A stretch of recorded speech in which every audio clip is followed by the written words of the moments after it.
So, dito nga po mga kalingap mga ka-EDC, Beyonce nagbago na. So, yan po yung ating pag-uusapan po mamaya mga kalingap mga ka-EDC. Pero bago po natin ipagpatuloy ang video ito sa mga bago pa lang po sa ating munding channel, huwag po natin kalimutang suportahan ang ama ng Kalingap Kuya Val Santos Matubang at Kalingap Rob. At paunawa, panoorin po muna ang full video bago mag-comment para malaman ang nilalaman nito. So, dito nga po mga kalingap mga ka-EDC, pag-uusapan lang po natin yung ating naging thumbnail nga na Beyonce nagbago na. So, yan po mga kalingap. Marami na po talaga yung ipinagbago nga po nitong si Beyonce. Unang-una, mas lalo po siyang gumaganda, 'di ba? Pangalawa po, naging makulit na rin po naging makulit na rin po itong si Beyonce nga po. Nahahawa na po siya dito kay Kalingap Edu, 'di ba? Marami na po talagang ipinagbago po itong si Beyonce, 'di ba?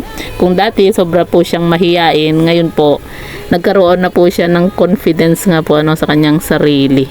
Gaya nga po ng sinasabi noon ni Kalingap Rob, 'di ba, na maganda rin po yung ginagawa nga po nila na teleserye kasi syempre 'di ba? Kasi itong si Beyonce noon, maging yung ibang Kalingap Angels, 'di ba, sobrang mahiyain. Pero ngayon po, 'di ba, nakikita po natin yung kanilang pagbabago nga po Kumbaga nagkakaroon na po sila ng confidence nga po sa kanilang sarili nga po, 'di ba? At unti-unti na rin pong nawawala yung kanilang pagkamahiyain na nakagaya po ng dati na halos hindi po hindi po makausap itong si Beyonce po mga kalingap.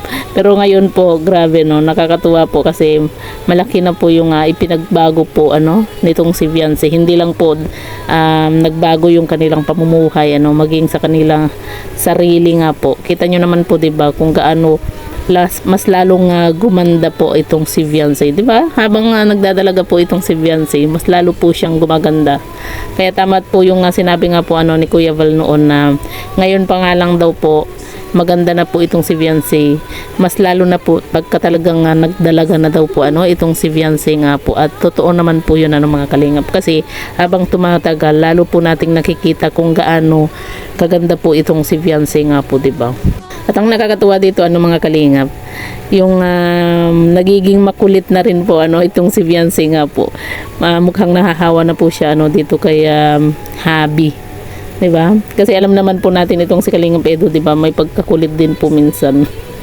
'Di ba? Lalo na kapag sinumpong nga po yung sabi nga po nila, sinumpong na naman si Feb, sabi nga po nila, 'di ba? At nakita po natin itong si Beyonce nga po nung pa-feeding nga po mga kalingap. Pagkatapos nga po siya interviewin ni Kuya Val, 'di ba? At marami po tayong nalaman nga po sa interview nga po ni Kuya Val na talagang hindi po itong si Beyonce nga po sa pagsagot nga po sa mga tanong ni Kuya Val nga po sa kanya. At kita naman po natin kung gaano kasaya yung kanilang pa-feeding, 'di ba? Na talagang pati si Kuya Val napapasayaw din po at itong si Beyonce nga po mga kalingap. 'Di ba? Ang laki na po ng ipinagbago po ni Beyonce, 'di ba? Hindi lang po sa kanilang pamumuhay, Hindi po yung nagbago po itong si Beyonce na naging mayabang, yung mga ganyan, 'di ba? Itong si Beyonce, kumbaga nagbago po siya, lalo po siyang gumanda, nagkaroon na po siya ng confidence sa kanyang sarili, 'di ba? At naging makulit na rin po.